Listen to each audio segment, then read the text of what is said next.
কত ফ্যাসিস্টের আমলে হুজুম পাচার ছবি আঁকিয়ে আর বন্দুকের ছবি আঁকিয়ে পয়লা বৈশাখের নামে রাস্তায় বিভিন্ন দেবদেবীর ছবি আঁকিয়ে মুসলিম জনতাকে বুঝাতে চাই এটা বাঙালি সংস্কৃতি।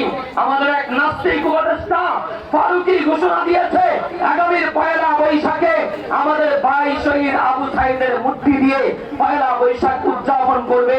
সেই আবু সাইদরা বাংলাদেশের মানচিত্র থেকে মুক্তিকে অবসানের জন্য রক্ত দিয়েছে। ওদের ছবি বাংলাদেশের মানুষ মেনে নিবে না, এরকম কথা লিখবি না। এমন ছবি আঁকানোর লাগানোর অপদেষ্টা দেওয়া হয় বাংলাদেশের মানুষ এখন